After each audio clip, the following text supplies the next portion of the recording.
അധ്യായം 9. അഞ്ചാമത്തെ കാഹളം. അഞ്ചാമത്തെ ദൂതൻ കാഹളം മുഴക്കി. അപ്പോൾ ആകാശത്ത് നിന്ന് ഭൂമിയിലേക്ക് ഒരു നക്ഷത്രം വീഴുന്നത് കണ്ടു. പാതാളഗർത്തത്തിന്റെ താക്കോൽ അതിന് നൽകപ്പെട്ടു. അത് പാതാളഗർത്തം തുറന്നു. അവിടെ നിന്ന് വലിയ തീച്ചൂളയിൽ നിന്ന് എന്ന പോലെ പുക പൊങ്ങി. ആ പുക കൊണ്ട് സൂര്യനും അന്തരീക്ഷവും ഇരുട്ടുപോയി. ആ പുകയിൽ നിന്ന് വെട്ടുകിളികൾ ഭൂമിയിലേക്ക് പുറപ്പെട്ടു. ഭൂമിയിലെ തേളുകളുടേതുപോലുള്ള ശക്തി അവയ്ക്ക് നൽകപ്പെട്ടു.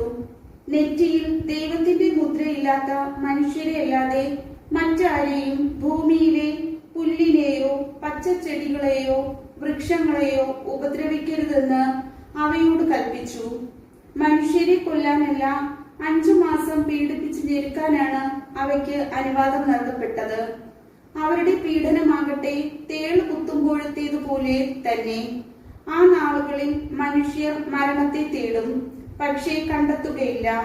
അവർ മരിക്കാൻ ആഗ്രഹിക്കും, എന്നാൽ മരണം അവരിൽ നിന്ന് ഓടിയകലും.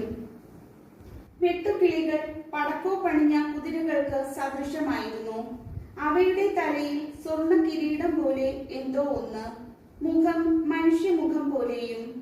അവയ്ക്ക് സ്ത്രീകളുടേതുപോലുള്ള തലമുടി, സിംഹങ്ങളുടേതുപോലുള്ള പല്ലുകൾ, ഇരുമ്പ് കവചങ്ങൾ പോലുള്ള ശൽക്കങ്ങൾ.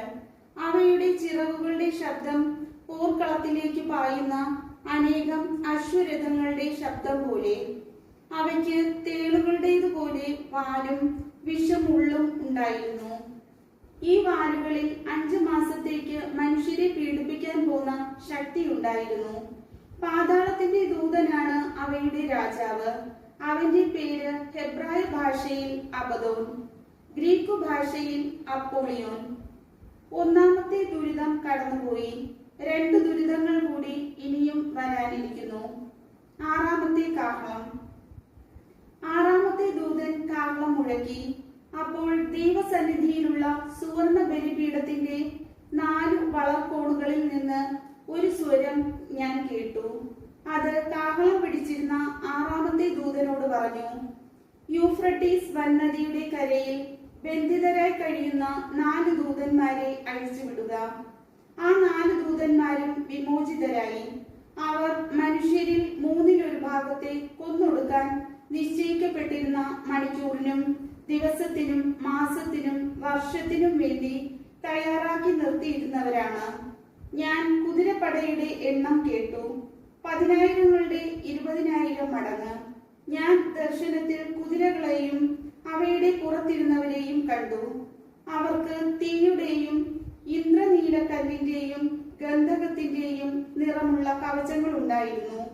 കുതിരകളുടെ തലകൾ സിംഹങ്ങളുടെ തല പോലെ. അവയുടെ വായിൽ നിന്ന് തീയും പുകയും ഗന്ധകവും പുറപ്പെട്ടിരുന്നു. അവയുടെ വായിൽ നിന്ന് പുറപ്പെട്ടിരുന്ന തീ, പുക, ഗന്ധകം എന്നീ 3 മഹാമാരികൾ മൂലം മനുഷ്യരിൽ 1/3 ഭാഗം മൃതരായി. ആ കുതിരകളുടെ ശക്തി വായിലും വാലിലുമാണ്. അവയുടെ വാലുകൾ സർപ്പങ്ങളെ പോലെയാണ്. അവയ്ക്ക് തലകളുണ്ട്. ആ തലകൾ കൊണ്ട് അവ മുറിവേൽപ്പിക്കുന്നു.